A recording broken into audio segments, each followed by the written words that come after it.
Ilikuwa imethibitishwa ya kwamba haya atayapata kisha tuweze kupata ukombozi.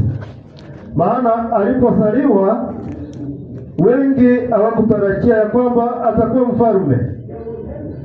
Lakini siku hii ya leo, kwa yale yote ambayo amefanya kuanzia alipozaliwa mpaka wakati huu, na leo hii imefika wakati ambapo majira tunayoenda kuabudu kuanzia sasa mpaka mwezi wa 4 ni majira ya mateso.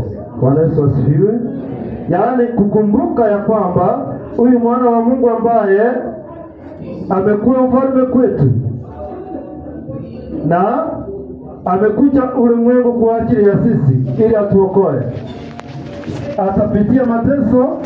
Maana Mafarisayo hawakuamini ya kwamba huyu mwana wa Mungu ambaye amekuja kuwa mkombozi wetu atakuwa kiongozi.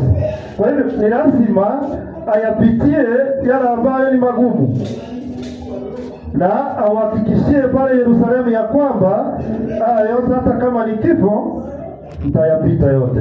Bwana Yesu asifiwe. Bwana asifiwe. Ndiposa tunapata ya kwamba siku ya leo kuelekea mbele mpaka mwisho tunahuzunika ya kwamba huyu mwana wa Mungu ambaye ametuletea wokovu, kwa nini anateswa pale msalabani? Wiki ambayo imepita,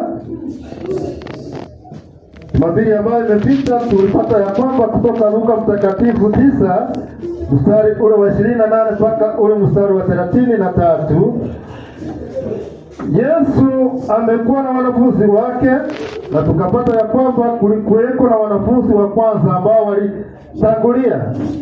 Yesu akawatambua mbele ya uso wake ya kwamba mimi niko na nyinyi, lakini hamunichui. Petro, Yakobo na Yohana, hawa ndio wa kwanza Yesu anaendelea kutembea na wao. Akathibitisha ya kwamba nitateswa kwa hao wanafunzi. Akawaambia kwamba injili ambayo nahubiri sio ya kawaida, bali nimepewa kutoka kwa Mwenyezi Mungu, na mateso naamini ya kwamba ataenda kuyapata.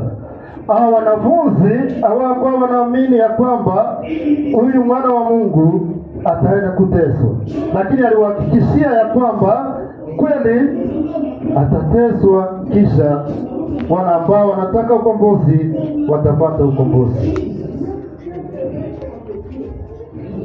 Aliwaita wanafunzi wake pale mlimani, wakaenda kuomba, Yakobo, Yohana na pia na Petro.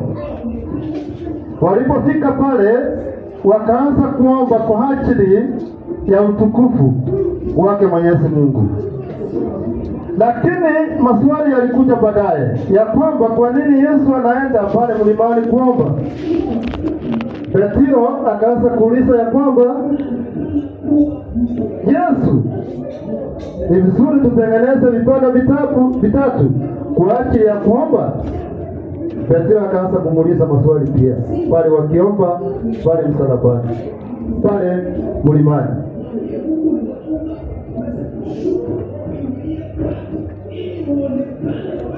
Yesu alipokuwa akiomba, akapata ya kwamba kwa kighafla wale wanafunzi ambao alipeleka pale kwa ajili ya kuomba hawako, akajipata peke yake.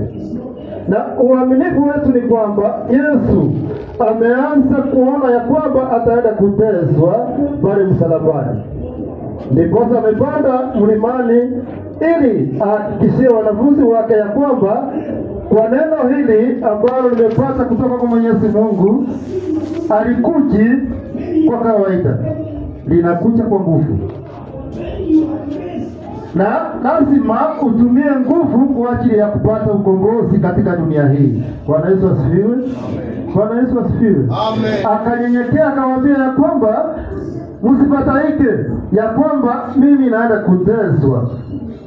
Vibanda ambavyo nimetengeneza ja Elia, ja Musa, kumaanisha ya kwamba kila mtu atajitetea. Katika Agano la Kale tunapata ya kwamba Musa anatetea sheria na Elia anatetea unabii wake Yesu Kristo ama wake Mwenyezi Mungu. Kwa hivyo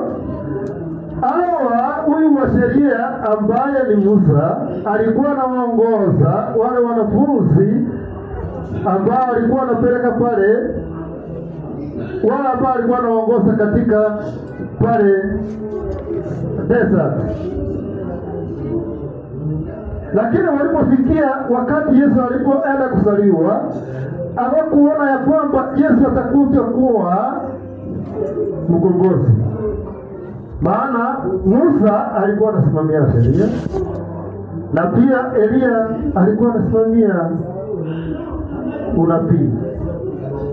Lakini walianza kuomba pia wakisema ya kwamba huyu mwana wa Mungu atakuja kuwa kiongozi wetu ama vipi?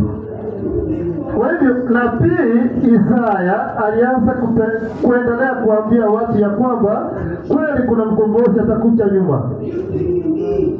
Na sheria Musa alikuwa anasimamia, alikuwa anathibitisha ya kwamba kweli haya ambao hawa na Waisraeli ambao waliwaongoza kwa muda, sheria imetimia ya kwamba atakuja kuwa kiongozi.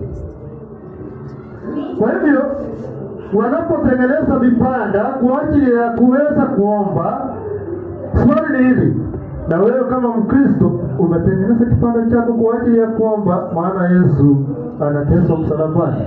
Bwana Yesu asifiwe. Bwana Yesu asifiwe. Kwa hivyo ni unyenyekevu ya kwamba tupate kuinuliwa kwa ajili ya kuokoka, kwa ajili ya mateso yale ambayo Yesu anaenda kupata kwa wakati huu. Siku ambayo ilikuja, siku ya Jumatano,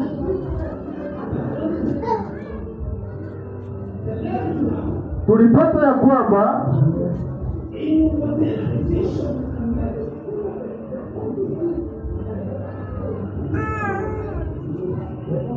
katika kitabu cha Mathayo mtakatifu mlango ule wa 6 mstari wa 1 mpaka 6, kitabu cha Mathayo mtakatifu mlango ule wa 6 mstari ule wa 1 mpaka ule mstari wa 6. Siku ya machifu tuliangalia tukaona ya kwamba Mkristo anastahili kufanya nini katika hali ya machifu.